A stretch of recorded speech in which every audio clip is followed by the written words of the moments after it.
Manzoni. Tudo bem? Tudo bem. Alegria de estar aqui, né, contigo, Diego, com todos aqueles que acompanham, né, o belo trabalho que vocês fazem aqui. Mandar um abração para a turma de Camaquã, né, lá para a Acústica, para o Fábio, e dizer que é uma honra estar aqui e vamos falar bastante desse estado que a gente ama tanto. Então, pré-candidato, como que o senhor... Agora o senhor entrou de vez na campanha, né? Agora o senhor mesmo está vindo para o front, né? O que o senhor espera desse pleito?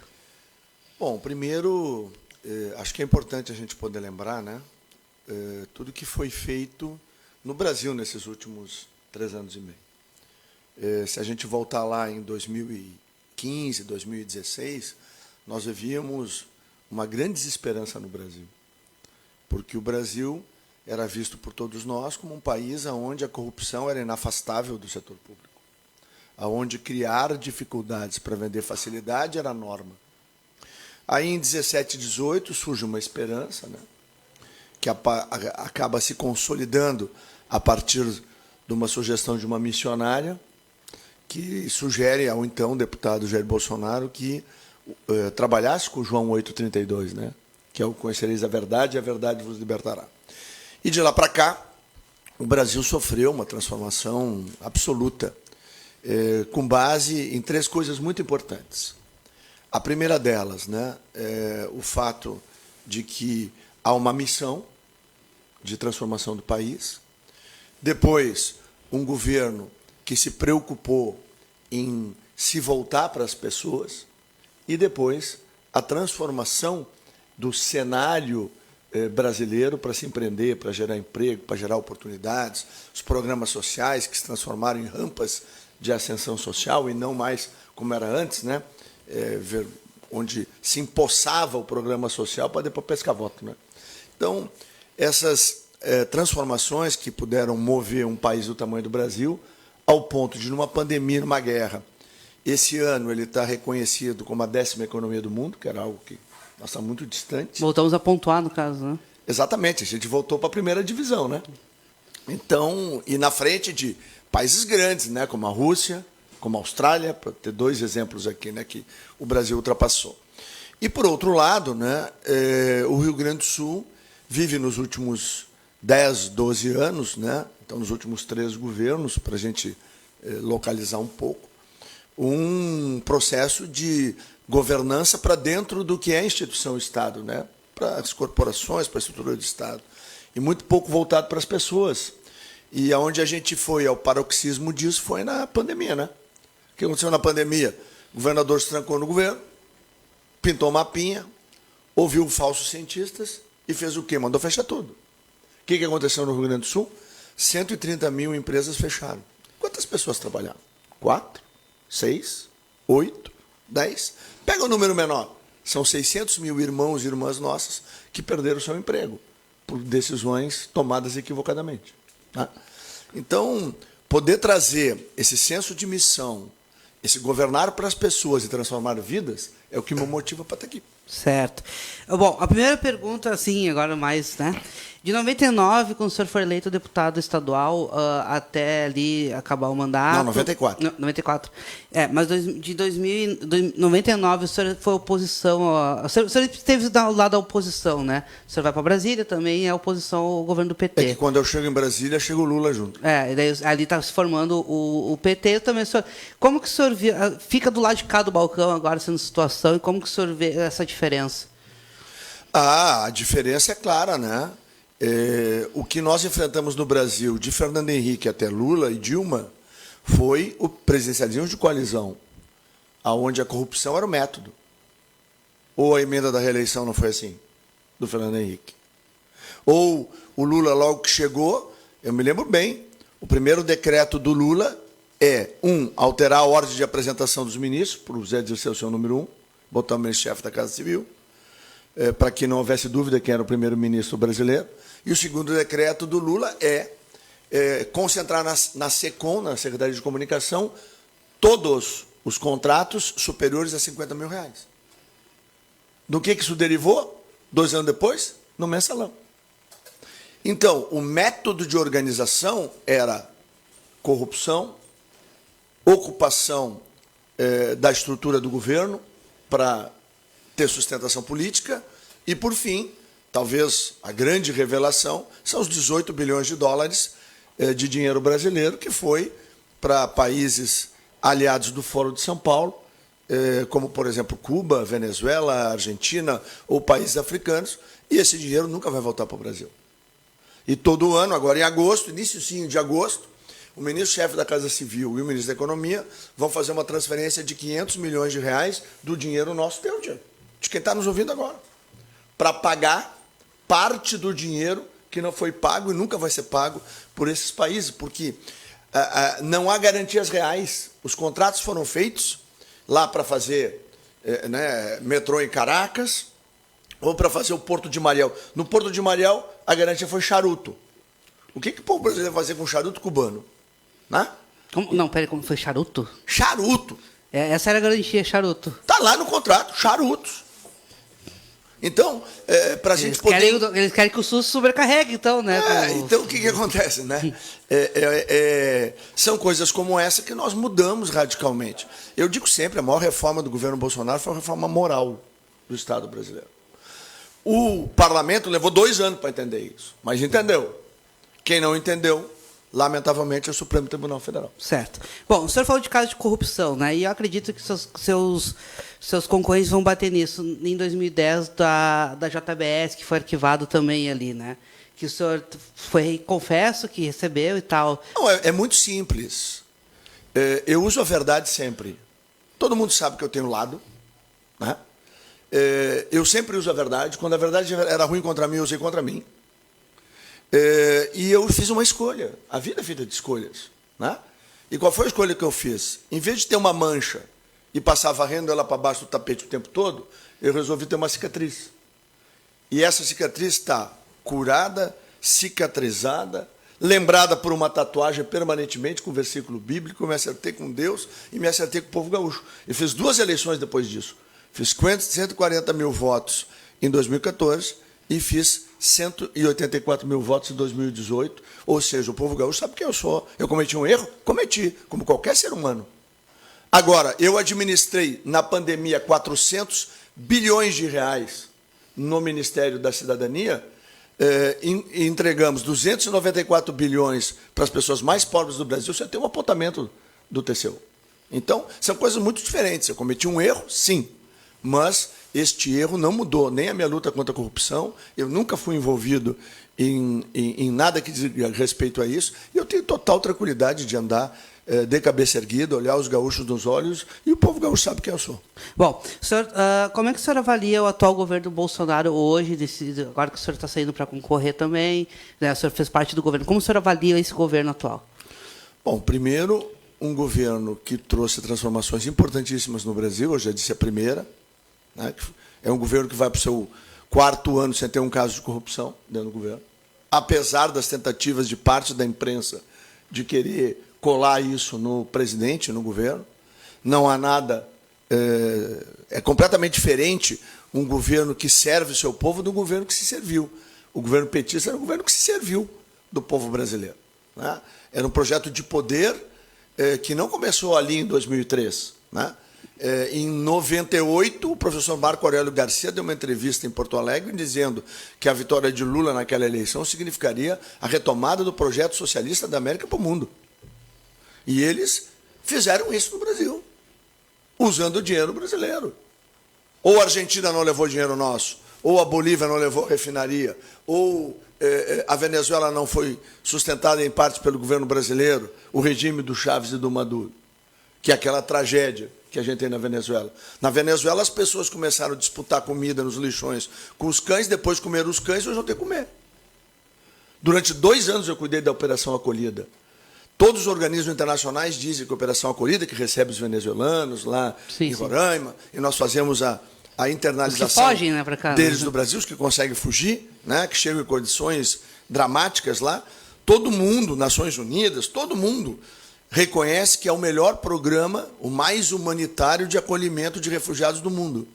Vários países já tentaram, e várias organizações tentaram sugerir que o Brasil ganhe o Prêmio Nobel da Paz. Por que o Brasil não ganha o Prêmio Nobel da Paz? Porque o presidente brasileiro é de direita e se chama Jair Bolsonaro. É simples assim.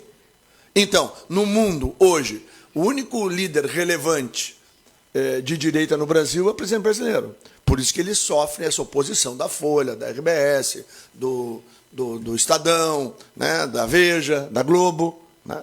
Por quê? Porque havia toda uma metodologia, e volto ao primeiro decreto do Lula.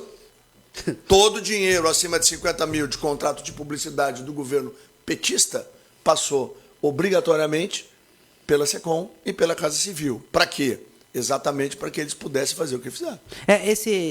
E claro que tem gente com saudade, óbvio. Esse êxodo das pessoas que são refugiados, o Brasil ele recebe bem, né? Haitiano, venezuelano, né? Sim, mas no caso dos venezuelanos, que é um caso dramático, sim, né? Sim. São mais de 500 mil venezuelanos que já foram assimilados aqui no Brasil, né?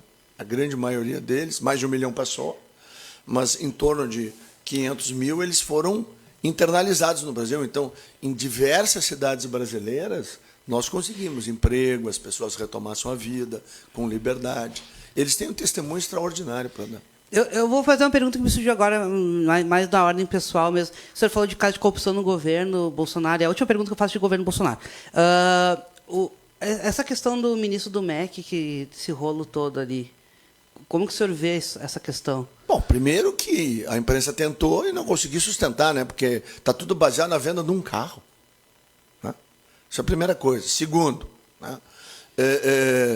A gente sempre disse que toda e qualquer suspeita se cortaria a cabeça, no jargão Sim. que o presidente sempre usou. Né? Com 2 dias de uma suspeita, o ministro saiu. Ou seja, tu tens 100 mil servidores que são cargos em comissão no governo federal. Eu tive a honra de cortar 30 mil, contar na Casa Civil. Tem 100 mil ainda, eram 130 mil. Né? Por exemplo, nas universidades federais e nas IFs, nós temos mais de 40 mil cargos em comissão, que não passam pela mão do ministro da Educação, nem do presidente. É livre nomeação do reitor e dos diretores das IFs. Então, tem 40 mil pessoas hoje que recebem algum tipo de benefício e que as 40 mil pessoas, quase que na regra, por conta do aparelhamento feito na época petista, eles trabalham contra o governo, né? Pagos com o dinheiro público. Né? E o que é mais grave, esses cargos, teoricamente, seriam cargos para dar sustentação a quem legitimamente ganha uma eleição na urna. Então, aí tu vê a multiplicidade de situações. Né? Agora é completamente diferente. Quando terminou a CPI dos Correios, que eu fiz parte, o que aconteceu lá? Foi feita uma entrevista por um conjunto de órgãos de imprensa, tinha Veja, tinha Estadão, tinha Folha, tinha um jornalista daqui, Flávio Pereira, teu colega, aqui do Rio Grande do Sul. E aí me perguntaram se o Mensalão era o maior caso de corrupção da história do Brasil. Eu disse em março de 2006, está registrado, escrevi 6 livros, está no meu primeiro livro. Está lá essa entrevista. Eu digo em março de 2006 que, com o dia que abrirem a caixa preta da Petrobras, nós vamos descobrir o que é corrupção de verdade. As ganha. As ganha. Ali eu dizia assim, o Mensalão é coisa de trombadinha. Por quê? O Mensalão tinha o quê? Acho que não chegava na casa do bilhão. A Petrobras foi 900 bilhões. E muita gente teve que devolver dinheiro e ficou guardado, né? Bom, vamos entrar na questão do Estado, mas, Camacuã, vamos para o intervalo, é isso? Grande do Sul. Voltamos. O negócio tá pegando fogo aqui. Eu gosto do meu convidado, do pré-candidato Nix, que ele vai pro front, ele vai, não tá nem aí, ele quer defender, ele quer brigar, isso aí. Eu gosto assim, né? Lembrando que o professor está em Monte Claros, estamos direto da Estúdio da Acústica em Porto Alegre e também para os seguidores do Porto Alegre 24 horas. Bom, pré-candidato Nix, como que o senhor hoje avalia o governo Eduardo Leite? O senhor estando lá em Brasília, no meio de uma pandemia, coordenando. Como que o senhor avalia o atual governo Eduardo Leite? Bom, primeiro a gente tem que lembrar que com todas as medidas que pareciam um consenso, sustentadas por uma parte da imprensa gaúcha e sustentadas pelo governo, lembrar que o então governador, né, e o atual governo, que é representado pelo Ranolfo. Quando eu digo Eduardo, né? Porque ele está voltando. O que acontece? Né? Eles tiveram um resultado muito ruim, né, no combate à pandemia. A gente não pode esquecer que o governo Bolsonaro recuperou 35 milhões de pessoas de Covid. Isso é dado científico. E aqui no Estado, as medidas de abre e fecha, chegaram a um limite do exercício do autoritarismo que eles escolheram o que, Diego? Tu podia comprar no supermercado. Eu não me esqueço das coisas. Não esqueça do Havaianas lá, fechar lacrado. Não pode comprar panela, não pode comprar não Havaianas, sei o quê. Né? Que é isso? Chinelo. Mas desde quando que um governador estabelece o que as famílias podem ou não comprar no supermercado? O ex-prefeito de Porto Alegre, colega do ex-governador, mandou arrancar banco de praça aí para idosos não pegar sol. Né? Então, a gente tem que ter clareza de que a análise de um governo tem que se ver se ele atendeu a expectativa das pessoas ou prejudicou a expectativa das pessoas. Eu falo sempre voltado para as pessoas. O ex-governador ficou fechado no palácio, pintando mapinha e destruindo empregos. Foram 130 mil empresas gaúchas que fecharam no ano de 2020. Quantas pessoas trabalhavam? 4, 8, 10, eu não sei. Se nós multiplicarmos por 4, que é o menor número, nós vamos chegar a mais de 500 mil de gaúchos e gaúchas que, por uma ação direta do governo atual, perderam o seu lugar de trabalho. Isso é razoável? Eu acho que não. Tentaram fazer aqui um arremedo de auxílio emergencial. Não atenderam, acho que 6 mil pessoas. Aí foram fazer um auxílio às mulheres. Atenderam 800 mulheres. Nós atendemos 68 milhões. Eu tive a responsabilidade de organizar o auxílio emergencial. Nós escolhemos ineditamente um aplicativo de celular. Encontramos 68 milhões de pessoas, dentre elas 26 milhões de invisíveis que governo nenhum achou. Uhum. Quando nós começamos lá no Cidadania, nós herdamos do governo anterior em torno de 13 milhões de famílias no programa Bolsa Família. Quantas famílias são atendidas no Auxílio Brasil hoje? 18 milhões. Não tem fila.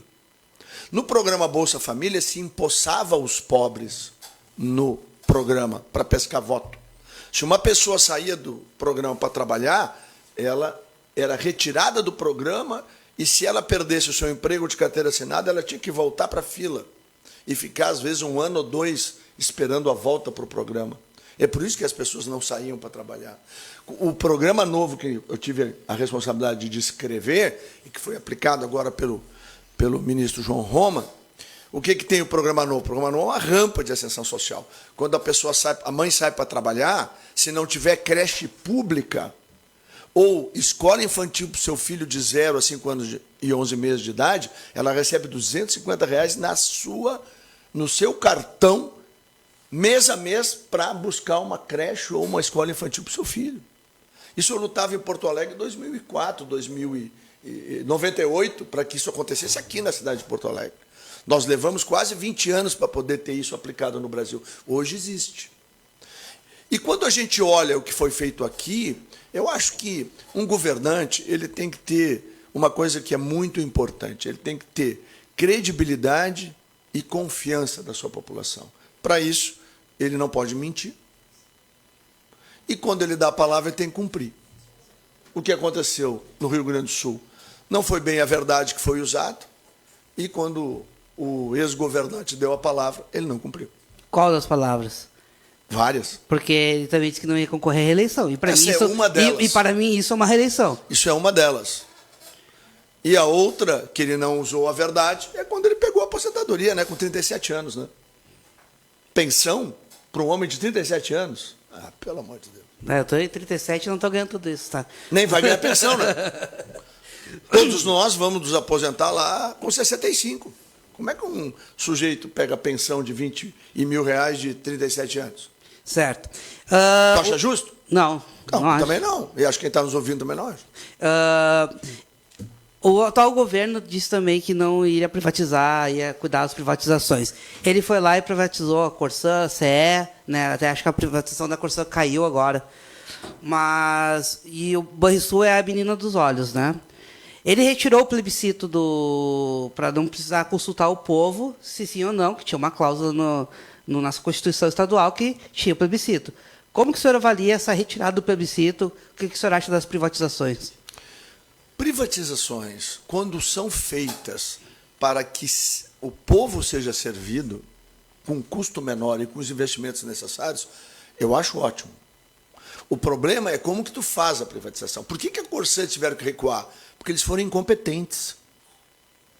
Por que eu estou afirmando que eu não vou privatizar o Banrisul? Não vai. Não. Posso estar gravado. Está gravado. Está gravado, então. E por que eu não vou? Porque o Banrisul vale, por incompetência do atual governo, 1/3 do que ele valia. O Banrisul é um banco capitalizado, é um banco regional que tem capacidade de poder escalar, mas ele vai ter que trazer gente... Primeiro tem que acabar com a politicagem no Banrisul. Tem que trazer gente técnica, capacitada, para botar o Banrisul no mundo digital, que é o que existe hoje disponível no Brasil. A minha pergunta é, todo mundo fala que a gauchada, e é verdade, né, que são os nossos conterrâneos, a maioria italianos ou alemães. Nossos patrícios. Né, saíram daqui, foram fazer o oeste de Santa Catarina, o oeste do Paraná, foram para Goiás, depois eles foram para Mato Grosso do Sul, Mato Grosso do Norte, foram depois para Rondônia, depois foram para o Matopiba, né, que é o Mato Grosso, Piauí e Bahia, e lá nós temos um volume gigantesco de recursos sendo gerados. O Banrisul nunca se preocupou de ir lá captar esse recurso, por exemplo.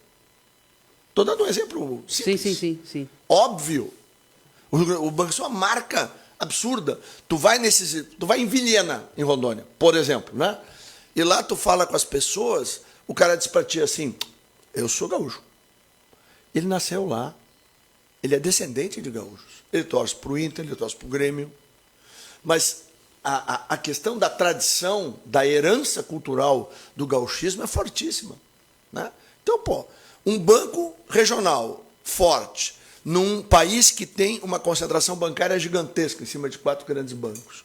Tu ter um banco regional para fazer política de desenvolvimento, isso é muito importante. Agora, ele tem que se viabilizar comercialmente, ele tem que recuperar o seu valor que ele já teve. O Banrisul valia 10 bilhões, hoje ele vale 4 ou menos de 4. Ou seja, vender um banco que vale 1/3 do seu preço, quem vai ganhar não é nem o povo gaúcho, nem o governo gaúcho. Né? Então, isso não vai acontecer. E a Corsã, o recuo se deveu porque foi mal organizado e mal estruturado. O que me leva a crer que o atual governo não tem uma equipe boa. E a outra razão é o tal dos 500 milhões que a Assembleia rejeitou hoje. Por que dos 500 milhões que estavam sobrando, teoricamente, foram o que eles disseram, resolveram doar para o governo federal? Sai, vamos dizer assim, R$100 para o governo federal de impostos, volta para o Rio Grande do Sul, 20%, 30%. Então, o Estado do Rio Grande do Sul não tem que fazer obra federal. Quando eu estava lá na Casa Civil, eu ajudei e muito o ministro Tarcísio a ter dinheiro para duplicar a 116, para terminar a ponte do Guaíba. Isso é o que tem que acontecer. Agora, por que queriam dar o dinheiro para o governo federal? Porque eles não tinham capacidade de desenvolver projetos. Tem 56 cidades do Rio Grande do Sul que não têm acesso asfáltico há mais de 5 décadas. Por que não usou esse dinheiro para asfaltar essas cidades, por exemplo? Não tem a 010 aqui, que precisa ligar Porto Alegre até o Vale dos Sinos para ter uma alternativa a 116 e desafogar a Estrada do Trabalhador? Ou seja, existem iniciativas e projetos, mas o que precisa? Precisa ter equipe competente. Né? E o que eu olho é que essa competência que foi descrita, ela é relativa. Por que eu digo isso? O governo atual não pagou 10 bilhões da dívida, recebeu 7 bilhões do governo federal, na época do Covid, faturou 3 bilhões em privatizações e teve 3 bilhões de sobra do ano passado. E teve uma liminar também que... Né, não, mas a liminar é essa, que ele mandou cancelar. Sim. Aí é uma outra conversa. Então, o que acontece? É um governo que durante 3 anos e meio recebeu 20 bilhões de reais no seu caixa. Com 20 bilhões de reais, para botar as contas em dia, não precisa ser nenhum gênio, só tem que saber somar e diminuir. Só isso. Agora, eu quero saber por que nós perdemos empresas. Tem regiões do Rio Grande do Sul que eu estou percorrendo. Por exemplo, fui numa. 31 municípios. Em 27 municípios da região que eu fui, o crescimento vegetativo é negativo. O que significa isso? Está diminuindo a população. Quem é que está saindo? Os filhos e filhas daquela região, por falta de oportunidade. Tu vai para outras regiões, tu não tem geração de emprego nenhum, quase zero. Tu vai para a Serra, por exemplo, né, ou aqui para o Vale dos Sinos, o que tu tem? Geração de geração de emprego, tem 2, 3, 4, 5 mil vagas disponíveis, mas tu não tem a qualificação das pessoas. Então, eu acho que a missão de um governador é a mesma de um presidente. O presidente Bolsonaro, durante a pandemia, ele apanhou muito por isso. Ele saiu do palácio, foi lá, ver onde é que viviam as pessoas, se colocar no lugar das pessoas, entrar na casa, abrir a geladeira, o que tem para comer, o que não tem. E nós montamos programas, desde financiamento a empresas, para manutenção de empregos de carteira assinada, nós seguramos 11 milhões e meio de empregos. E o auxílio emergencial, que segurou milhões de pessoas no Brasil na época do fecha tudo, que a economia a gente vê depois. Eu quero perguntar, esses 500 mil de gaúchos que perderam o seu emprego, eles vão cobrar dos órgãos de imprensa que apoiaram o fecha tudo, a economia a gente vê depois? Essas pessoas que botaram isso como regra aqui no Rio Grande do Sul, o governo estadual foi atrás. A pergunta é, quem é que restitui o que essas pessoas perderam?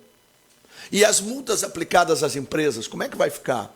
Tem bilhões aí de multas de empresas que as pessoas, para sobreviver, mantiveram aberta. Meia porta, a portinha meio baixada, a cortina meio clandestinos, assim, trabalhando meio clandestino. Né? Mas isso é uma barbaridade. Naquela reunião de 22 ou 23 de abril, não me lembro, de 2020, está lá o Bolsonaro batendo na mesa, brigando com ministros, para dizer o quê? Não pode prender chefe de família porque está trabalhando.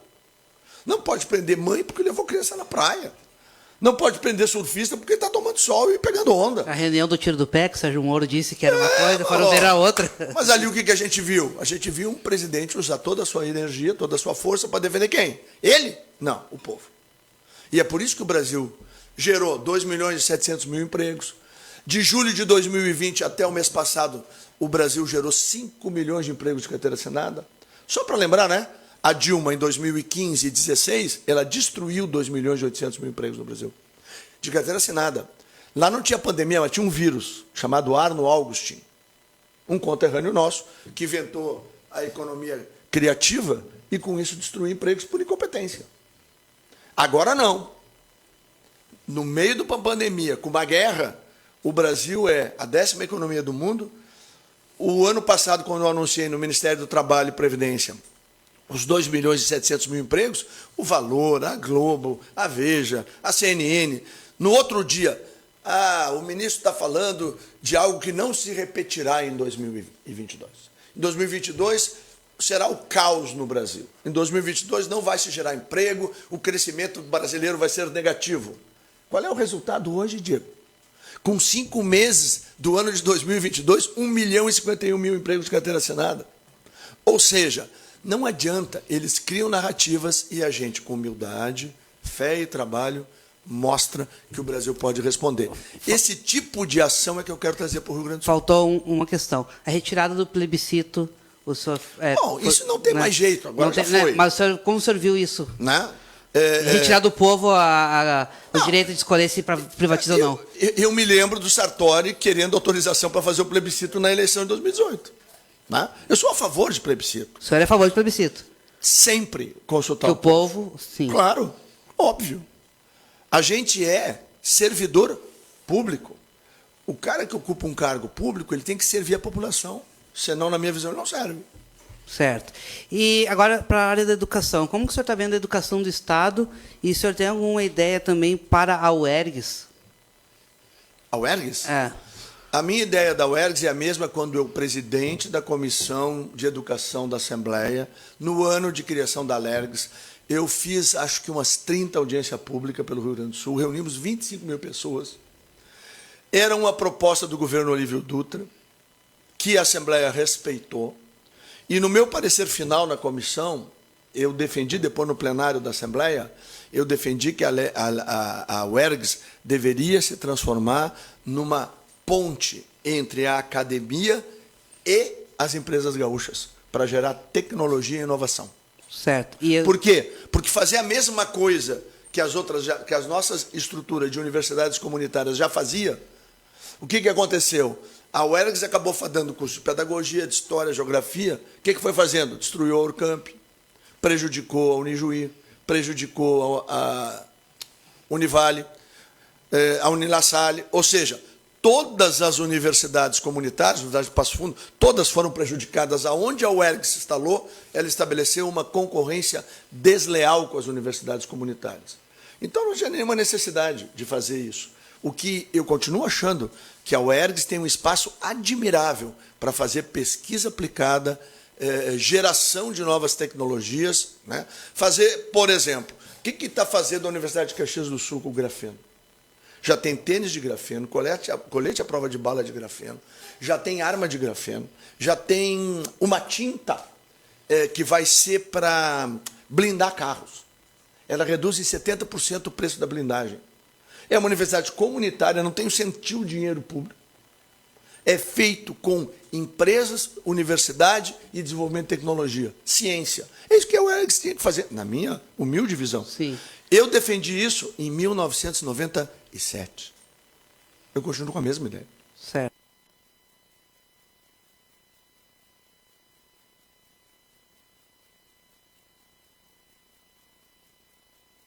E do ponto de vista da educação do Rio Grande do Sul, aí nós temos que fazer um programa de 1 hora. Sou apaixonado por educação. Não, é que o Tafarel está fazendo sinal para mim. Então... Sou apaixonado por educação.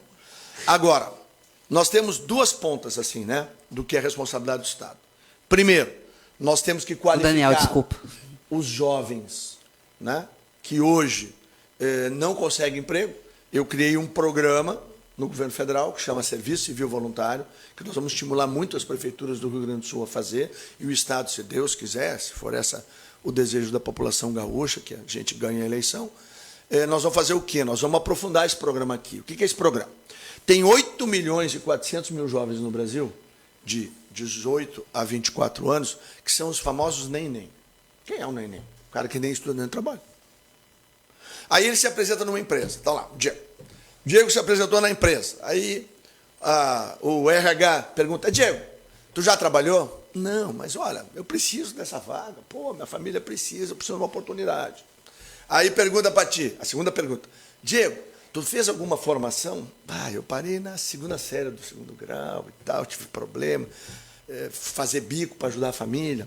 Mas eu sou esforçado, se me der a oportunidade, eu... É cheio de vontade. Aí ele vai te tratar bem, te dar um cafezinho, mas vai... Como é teu nome? Vai entrar o João. E daí, João? Já trabalhou? Já, tá aqui, ó. Trabalhei já em 2 empresas. Eu sou vagabundo aí. Tá bom. Não, cara. É a metáfora. Nós vamos achar a chance, nós vamos achar o jeito de... Aí o João tem lá, já trabalhou e o João fez 2 cursos no... Vamos lá, no Sebrae, tá? Ou no Senac, certo? Certo. Quem é que vai entrar? Mundo real. É o João, não é tu. Sim. Então o que a gente fez? Como é que tu arruma a vaga, pô? Tu tá com 23 anos, nunca trabalhou? Qual empresa vai te dar a oportunidade? Só se, sabe, for uma bênção do céu. Bom, mas aí o que acontece? No programa do Serviço Civil Voluntário, tu te inscreve, por exemplo, Prefeitura de Canoas, ou Porto Alegre, ou Alvorada, ou Viamão, tá? Aí o que acontece? Aí tu vai lá, tu vai trabalhar meio turno por 1 ano. A prefeitura vai te pagar lá meio salário, vale transporte, essas coisas. Que assim, a gente faz, te dá um apoio, vai te dar um apoio. Aí o que ocorre? Tu é obrigado pelo programa a fazer no mínimo uma qualificação por semestre. Aí tem mais de 200 cursos. Senac, SESI, Senai, perdão, o Senar. FEComércio. Ou seja, toda essa estrutura do Sistema S. Sim. Gratuito, por vídeo.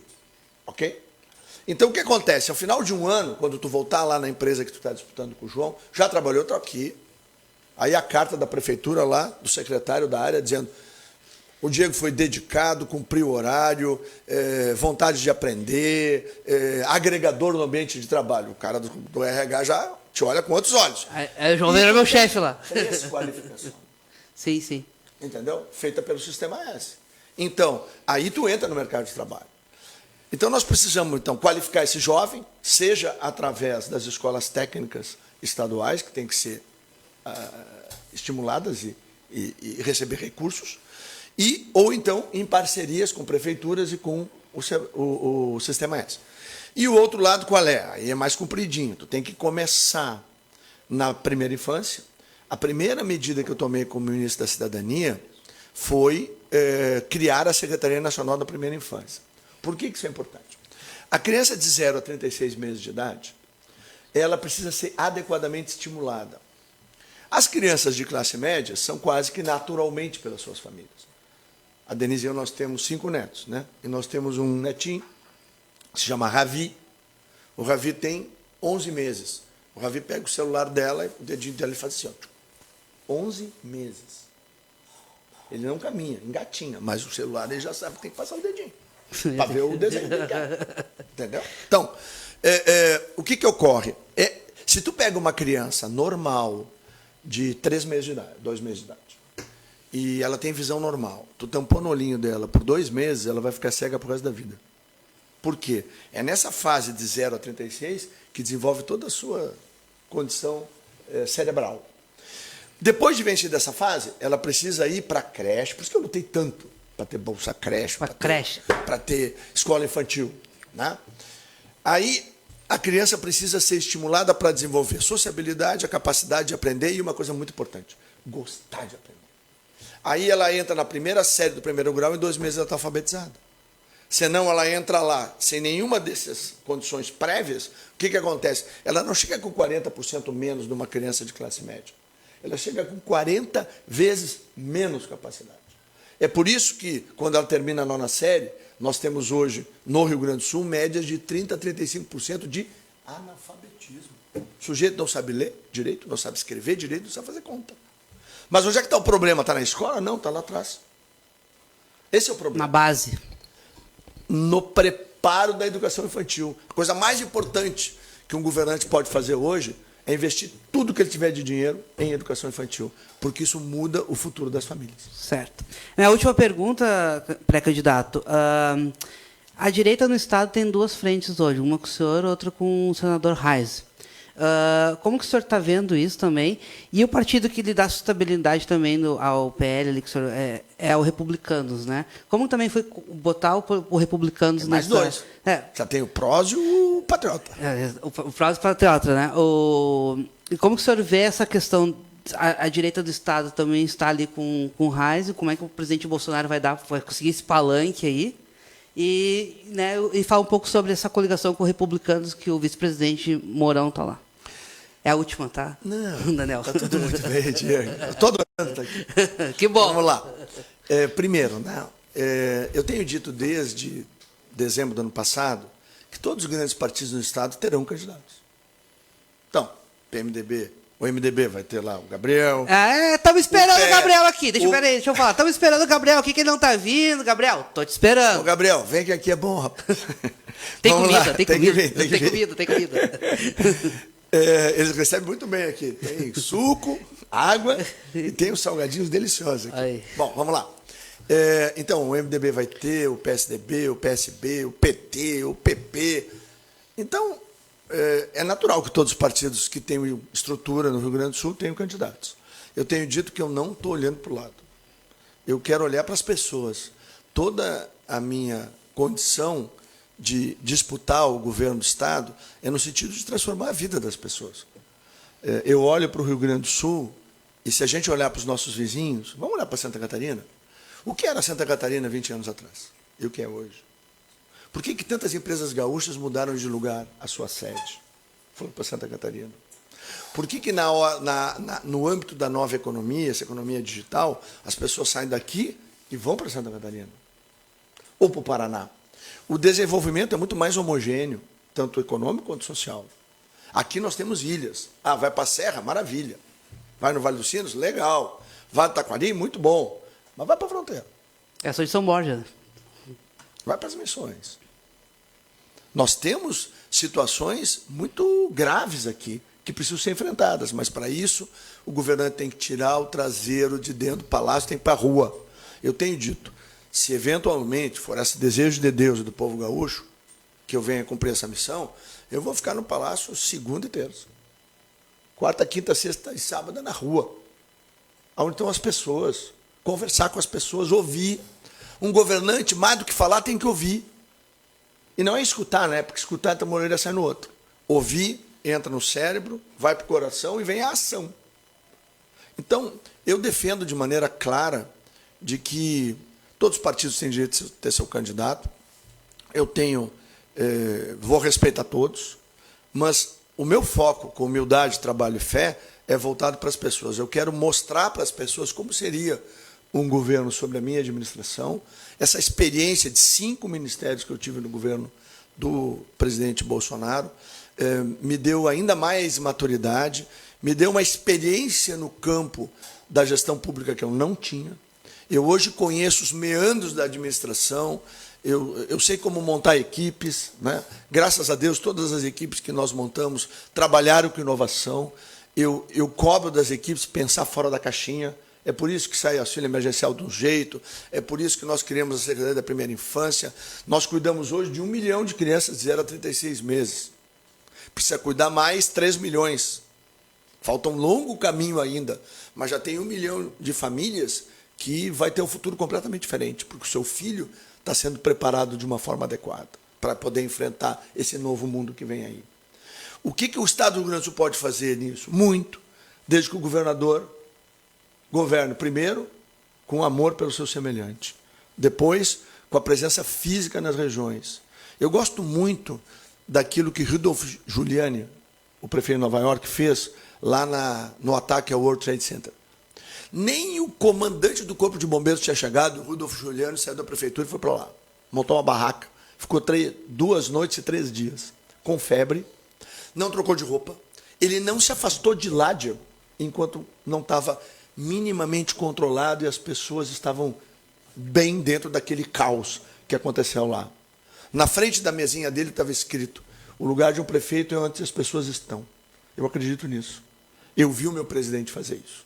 Eu vi o meu presidente botar o joelho no chão e pedir para Deus capacitar. Eu boto meu joelho todo dia no chão. Professo a minha fé publicamente, porque eu sirvo a um Deus que eu creio. Por outro lado, eu vi meu presidente para dentro da casa das pessoas, pedir licença, abrir geladeira, perguntar para a mulher por que ela não estava trabalhando, onde é que estava o marido dela, o que eles estavam fazendo. E aí surgiram todos esses programas que eu já citei aqui, que permitiram o Brasil ter esse desempenho extraordinário da pandemia. O mundo todo olha para a gente e diz: pô, o que vocês fizeram? O presidente foi no Uruguai, o povo uruguaio bate palmo para o nosso presidente, pede para ser presidente lá. O presidente vai para os Estados Unidos, a mesma coisa, o presidente vai para países europeus, a mesma coisa. Ou seja, aqui nós criamos uma coisa muito importante, que está simbolizado no 7 de setembro de 2021. O que era aqueles 31 milhões de brasileiros e brasileiras, gaúchos e gaúchos, de verde e amarelo nas ruas? Eles voltaram a acreditar no Brasil. Eu comecei a dizer que em 16, 17, nós achávamos que o Brasil não tinha saída. Que o Brasil sempre ia ser aquela lambança que nós vivíamos naquela época. Complexo de vira-lata. Não, todo mundo acredita, o Brasil tem futuro. Todo mundo sabe que pode dar certo, que já está dando certo. Então, a minha visão é o seguinte: cada um dos candidatos coloca, né, os seus objetivos na mesa, as suas propostas. Nós estamos fazendo um programa que se chama Ouvindo o Rio Grande. Eu tenho ido a todas as regiões do Rio Grande do Sul para ouvir as pessoas. Falo pouco, ouço muito. Nós temos uma equipe muito competente que está trabalhando isso. E a partir do dia 22 de julho, agora vai ter a convenção, eu vou virar candidato oficial. Aí eu vou estar autorizado a vir aqui. Quando vocês quiserem, eu venho. Já vou marcar com o Daniel. Já. E posso falar sobre plano de governo, falar em detalhes, aonde a gente quer fazer, né? A questão da segurança, a questão da educação, a questão da saúde, né? A geração de emprego e renda. Nós estamos aprontando algo que vai sacudir o Rio Grande do Sul. Ótimo. Para transformar a vida das pessoas. E o gerente da acústica deu mais 1 hora para a gente também poder tocar. Tá bom? Pré-candidato, lhe agradeço o seu tempo. Diego. Também quero deixar bem claro que a sua assessoria é sensacional. Obrigado. Então sempre responde tudo, né?